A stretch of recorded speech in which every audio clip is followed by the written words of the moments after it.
Olá, gente, bom dia. Estamos aqui para fazer uma revisão para a nossa prova do quarto bimestre, o último bimestre do ano de 2022, né? Para o sétimo ano. Nós estamos aqui no capítulo 17, capítulo 18 também será da revisão da prova. E eu quero ser bem breve aqui nessa revisão, né? Se você não se inscreveu no canal, gente, se inscreve, dá um likezinho aí pra gente ficar fazendo essas revisões, né? Que é muito importante, revisão para vocês.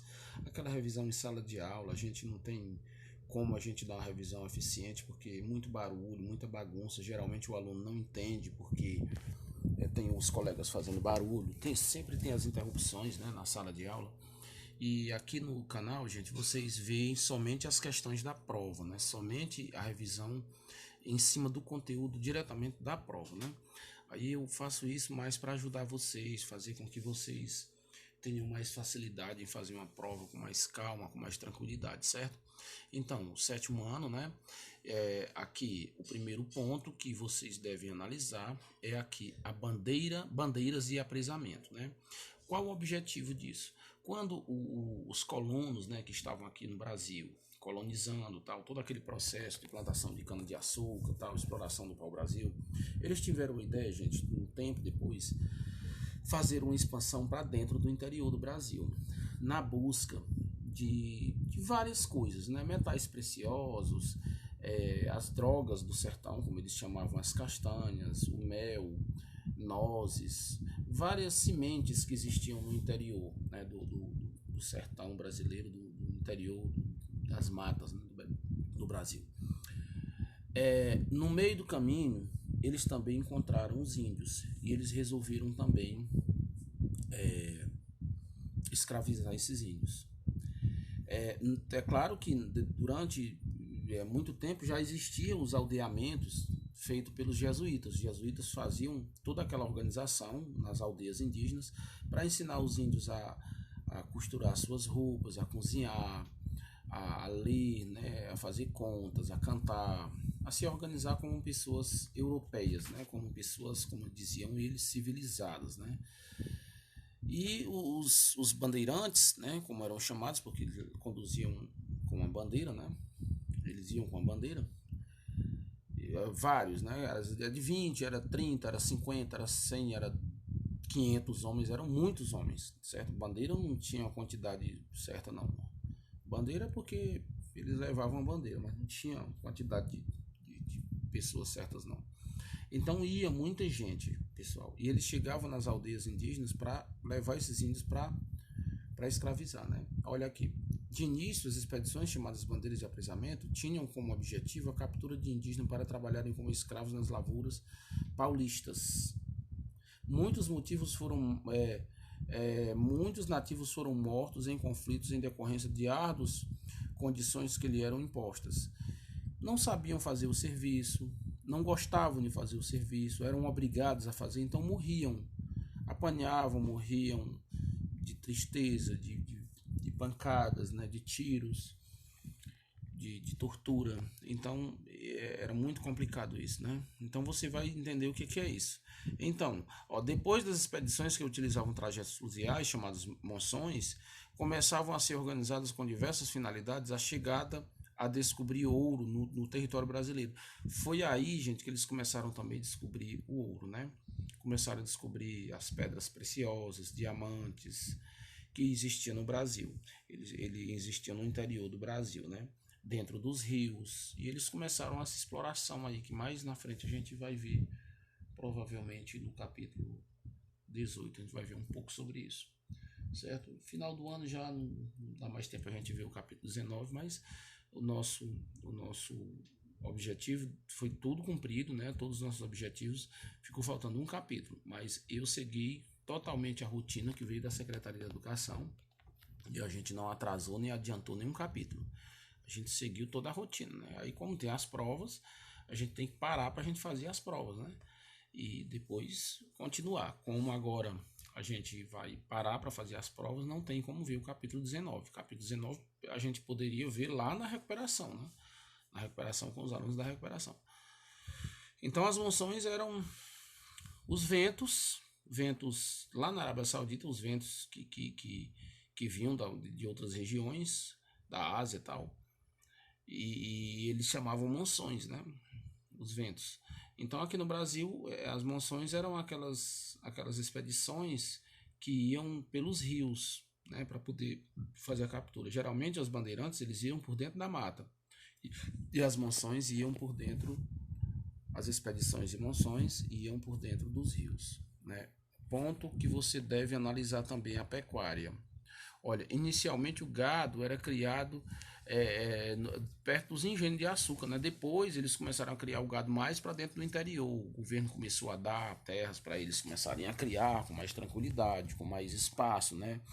Geralmente na beira do rio, né? Esse gado, geralmente, gente, ele era utilizado para o fornecimento de couro, carne de charque, certo?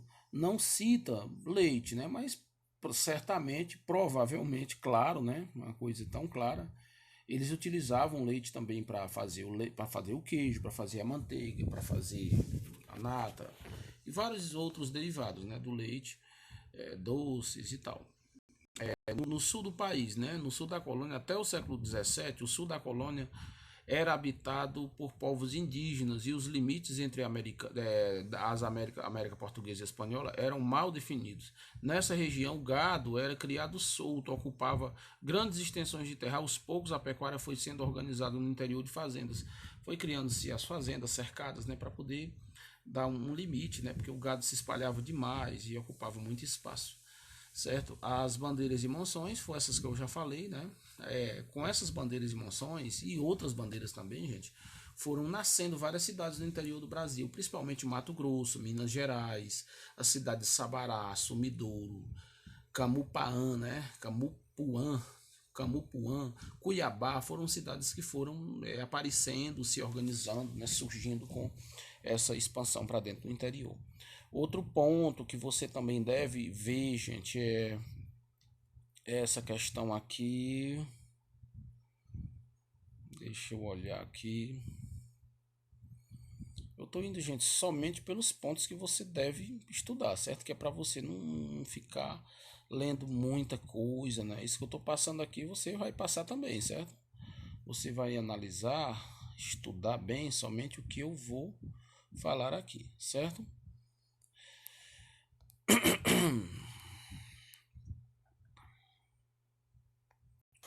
Olha, gente, esse ponto aqui que fala da crise do Império Português, né? Durante o século XVII, a América Portuguesa se expandiu para além das fronteiras estabelecidas pelo Tratado de Tordesilhas em 1494, porque era definido no Tratado de Tordesilhas que o Brasil seria, a partir da ilha do Cabo Verde, né? Até 370 léguas até chegar numa linha. E quando chegava nessa linha, 370 léguas após a ilha do Cabo Verde, passava-se uma linha imaginária. Ali, dali para trás seria o Brasil, daí para frente seria da Espanha. Então, como o mundo foi dividido provavelmente para dois países, os outros países, por exemplo, a França, a Inglaterra, a Holanda, começaram a pedir a eliminação disso, porque o Papa tinha dado autorização para Portugal e Espanha fazer isso. Então o Tratado de Tordesilhas dizia isso. Mas depois que o Tratado de Tordesilhas deixou de existir, eles começaram a se expandir para dentro dos interiores, né? Que foi justamente o que aconteceu no Brasil. Então, houve também uma crise, gente. Essa crise, que foi a crise da União Ibérica, né? Quando Portugal ficou sem rei, que a Espanha ficou conduzindo as coisas em Portugal, e as colônias ficaram assim meio soltas, né? E foi justamente nessa coisa de sem governo, né, que muitos países como a França, como a Holanda, tentou se aproveitar para se chegar na colônia brasileira para instalar uma possível colônia holandesa ou uma possível colônia francesa. Mas houve tentativas, guerras, e teve até um momento de fixação deles aqui, mas foi pouco tempo. Mas foi o suficiente para dar um baque na economia portuguesa, né? Com a questão da cana-de-açúcar, porque os holandeses fizeram um mercado aqui, né, com a cana-de-açúcar, com açúcar que eles produziam aqui no Brasil, e a açúcar deles era muito boa, açúcar muito refinada, muito bonita, muito limpa. E eles, quando saíram daqui, foram para as Antilhas, né, o Caribe, aquela região ali, e começaram a comercializar com esses mesmos consumidores europeus, né, africanos e tal. E isso atrapalhou muito a comercialização portuguesa, porque o Portugal começou a entrar em crise, né? Aí, gente, também você tem que olhar que essa questão do aumento do controle metropolitano. Quando Portugal passou sob o controle, né, ter o controle de novo da colônia brasileira, ele criou o Conselho Ultramarino. Foi um órgão encarregado de ampliar o controle sobre os domínios coloniais. Com isso, produtos que antes eram comercializados livremente, como o tabaco, passaram a ser monopólio da coroa. Outras instituições criadas por Portugal, né, foram as Companhia Geral do Comércio no Brasil, que obteve o monopólio do comércio, principalmente do vinho, do azeite, da farinha, do bacalhau, da região entre o Rio Grande do Norte e sul da colônia, e a Companhia de Comércio do Estado do Maranhão, 1682, encarregada de abastecer os proprietários do Maranhão com escravos africanos. Então também foi criada, gente, as câmaras municipais, que passaram a ser dirigidas por juízes de fora, né, agentes diretos do rei, né, pessoas de confiança do rei, para haver um certo controle geral sobre tudo que entrava e saía do país, para ver se diminuía os prejuízos que Portugal estava tendo, né? Vamos entrar aqui no outro ponto, gente, que deixa eu ver aqui, se eu não me engano, é o último ponto, gente. O último ponto, deixa eu chegar lá. A revolta de Beckham, por exemplo. A falta de mão de obra tornou-se um problema para os colonos do Maranhão. Eles não podiam escravizar os indígenas, pois a prática era duramente combatida por jesuítas e proibida desde 1880. Além disso, alguns produtos que eram monopólio da Companhia do Estado do Maranhão, né, não chegava à região, e os preços das mercadorias vindas da metrópole aumentavam constantemente. Então, um cara chamado Thomas Beck e Manuel Beckman, que eram irmãos, né, eles fizeram uma revolta, né, para ver se acabava com esse monopólio, acabava com esse absurdo de não poder deixar escravizar os indígenas, tá? Você vê, né? E o africano, quando chegava no Maranhão, ele era muito caro, então se tornava um prejuízo para eles. A margem de lucros que eles tinham era muito pequena. Então a revolta foi por conta disso, né? O movimento foi sufocado pela coroa portuguesa. Em 1885, o líder Manuel Beckman e seu parceiro Jorge Sampaio foram executados, certo? Para punir os revoltosos, né, gente? O negócio era pena de morte logo. Outra coisa que vocês devem saber, que a última parte aqui é sobre a Guerra dos Mascates. Olha aqui. Deixa eu só olhar aqui quantos minutos, gente. 12 minutos. No início do século XVIII, Recife era um importante centro econômico da da capitania de Pernambuco, mas não tinha o título de vila. Os comerciantes que lá moravam ficavam submetidos às decisões tomadas de Olinda. Aí depois, gente, a Recife ela vai receber o título de vila, né? Em 1710, por ordem do rei de Portugal. Afrontados com a tal medida, os senhores de engenho de Olinda, que queriam continuar controlando, né, a região, foram armados para tomar satisfação, fazer uma guerra e tal, promover toda uma sacanagem com o Recife. Foram para lá e fizeram uma revolta danada, uma guerra danada lá por conta desse controle que Portugal passou a dar a Recife, porque eles não queriam que o controle fosse passado para Recife, né? Isso gerou muitos problemas e gerando a Guerra dos Mascates, que foi entre eles lá, né, gente? Então, vocês vão examinar essa minha revisão, vá assistir, gente, algumas vezes. Será a última prova. Eu quero desejar para vocês um Feliz Natal, um Ano Novo maravilhoso, cheio de felicidade, de paz, de tranquilidade. Cuidado, gente. Cuidado com as brincadeiras, com os acidentes. Cuidado agora no final do ano. Tá chegando, né, o final do ano, chegando Natal. E a gente tem que ter muito cuidado, né? E eu quero que você se inscreva no canal. Deixe um like aí pra mim, certo? E comente alguma coisa, se precisa mudar alguma coisa nesse canal. Dê com uma revisão muito rápida, somente para vocês, certo? Então, gente, muito obrigado e bom dia, tá certo? Até o dia da prova.